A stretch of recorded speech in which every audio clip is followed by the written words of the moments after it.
చెప్పండి అన్న, అసలు ఏమైంది, సంఘటన ఎట్లా జరిగింది? అది నిన్న సిద్దిపేట వీడు దినాలు ఉంటే వీడు ఉండే వీడు మా వాడు దినాలంతా అయిపోయింది. మళ్ళీ సాయంత్రం పూట 6 గంటలకి ఇటు వచ్చిండు.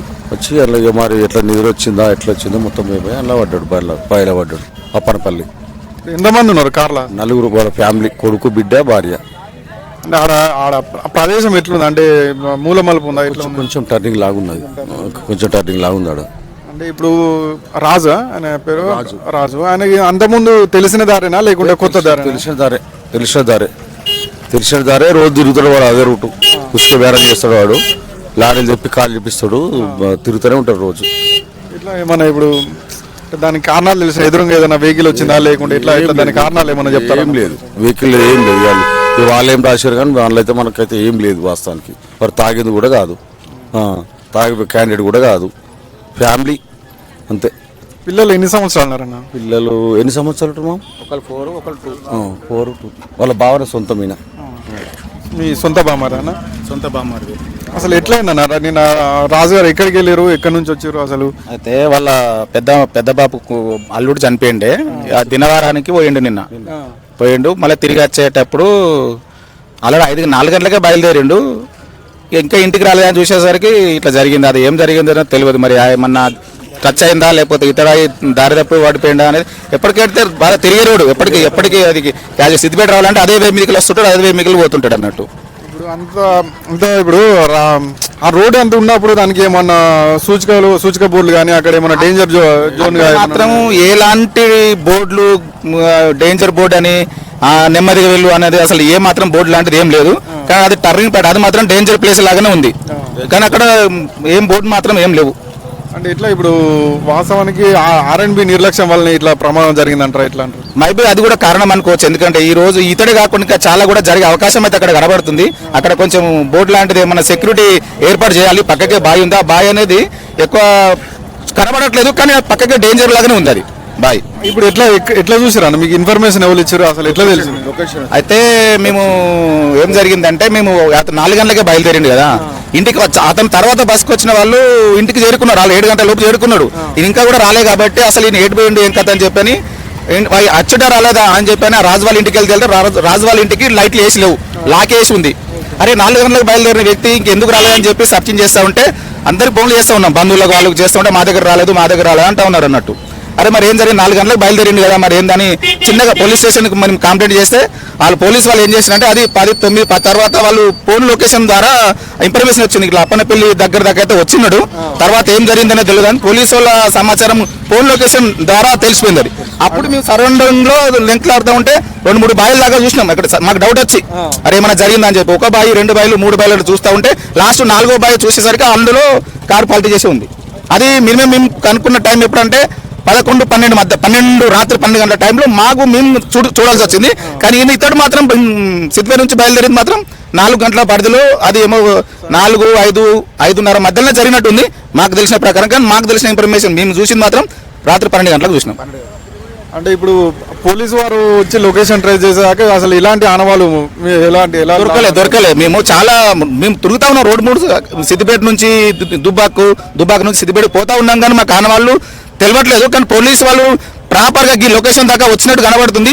ఆ సరౌండర్లనే మీరు చూడండి అనే ఇన్ఫర్మేషన్ వచ్చుడితోటి మేము దాన్ని చూడవలసి వచ్చింది. చూస్తే 100% ఆ 2 కిలోమీటర్ల పరిధిలోనే, ఆ 2 కిలోమీటర్ల పరిధిలో మేము చూసినాం. ఈ రోడ్డుకు ఆ రోడ్డు కానీ ఇటు తోరణాల రోడ్ అని ఇటు రోడ్డు వేసే వరకు ఈ రోడ్ బాయిలో అది చూసినాం. ఇంకా కొద్దిసేపు అయితే అది కూడా మునిగిపోయేది. అసలు సిచ్యువేషన్ ఏంటంటే ఆల్రెడీ 70-80% కారు నీళ్ళలోనే ఉండిపోయింది, బాయిల్నే ఉండిపోయింది. కొంచెం నంబర్ ప్లేట్ కొంచెం కారు కనబడుతుంది. దాన్ని బట్టి మేము ఇతడు మా కారే అని చెప్పి మేము గుర్తించవలసి వచ్చింది. ఇప్పుడు అది కారు ఓన్ కారా లేకుంటే సొంత కారా? సొంత కారు అనేది సొంత కారు తీసుకొని కూడా దగ్గర 4 years దాకా అవుతుంది. ఇప్పుడు దాన్ని ఎట్లా ఎవరి సహకారంతో బాయిల నుంచి తీసారు, ఎట్లా జరిగింది? పోలీసు వాళ్ళ సహకారంతో చేసినాం. క్రేన్ కూడా తెప్పించారు పాపం. వాళ్ళు ఏది ఫైర్ ఇంజన్ ఫైర్ మిషన్ కూడా వచ్చేసింది. ఆ సహకారం జరిగింది. ప్లస్ క్రేన్ కూడా వచ్చి క్రేన్తో సహకారంతో తీసి ఇక్కడ తీసుకొచ్చింది. ఆయన చనిపోయిన మా బావనే. అయితే నిన్న ఫంక్షన్ ఉండే సిద్దిపేటలో.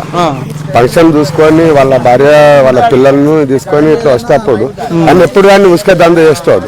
అయితే ఆయన ఎప్పుడు కానీ ఇట్లా ఇటువంటి రవాణా చేస్తాడు, అన్ని నడిపిస్తాడు. కానీ అనుకోకుండా అకస్మాత్తుగా అక్కడికి వెళ్ళి ఏకదమ్ స్పీడ్ అలా దాన్ని ఎంతమంది ఉన్నారు కార్లో? 4, ఇద్దరు, ఒక బిడ్డ, కొడుకు, వాళ్ళ భార్య, ఆయన. మీరు తీసిరా అసలు? ఇప్పుడు తీసేటప్పుడు అసలు నువ్వు ఉన్నావు, నేనే ఉన్నా. క్రియం తీసుకొచ్చినాం. సిఐఎస్ఐ గిట్లా వాళ్ళు వచ్చారు. భీంపల్లి పోలీస్ స్టేషన్ నుంచి వచ్చారు, దుబ్బాక నుంచి కొడుకొచ్చారు. మేము అందరం సహకరించి రాయలు గిట్ల ఉన్నాయని జేసీబీ తోటి కాదని క్రియం పెట్టి తీసి ట్రాక్టర్లో నేనే.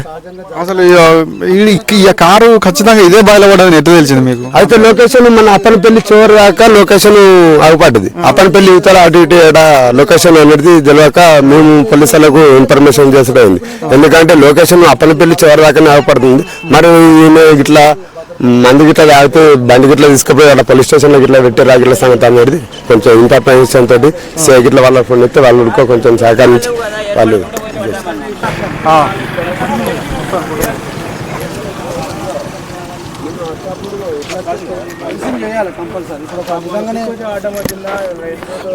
చెప్పండి అన్న, అసలు మీ ఊరు ఏంటిది అసలు? ఇక్కడ మా ఊరు సిద్దిపేట. నేను రెగ్యులర్గా ఇట్లా పోతా ఉంటుంటా.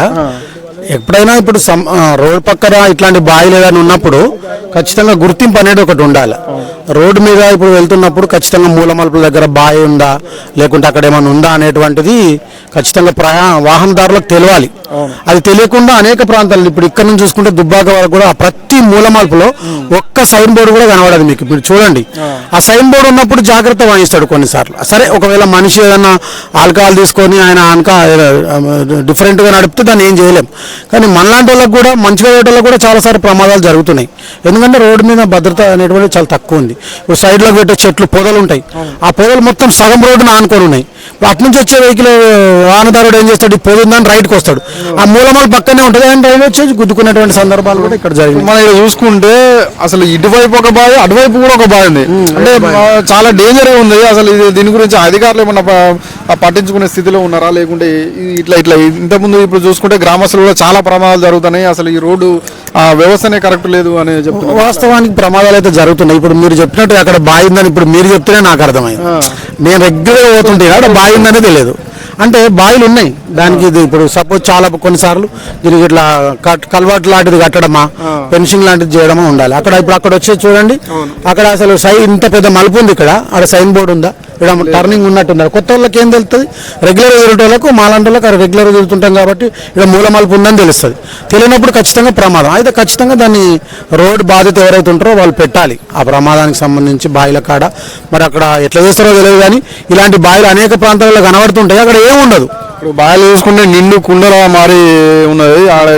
అంటే ప్రాజెక్టుల వల్ల కావచ్చు, వర్షాకాలం వల్ల కావచ్చు, ఒక కుటుంబాన్ని, పూర్తి కుటుంబాన్ని చిదిమేసిన గుర్తింపు తెచ్చుకున్నది. అసలు దీని వెనుక ఏమన్నా కారణాలు ఉన్నాయా? అంటే ఎదురుగా ఏమైనా వాహనాలు వచ్చినాయా లేకుంటే ఎట్లా జరిగిందని? నైట్ అనేటువంటిది అది నైట్ ఈవినింగ్ ఎన్ని గంటలకు జరిగిందో తెలియదు. అయితే వాహనాలు వచ్చినప్పుడు ప్రమాదం జరిగే అవకాశం ఉంటుంది.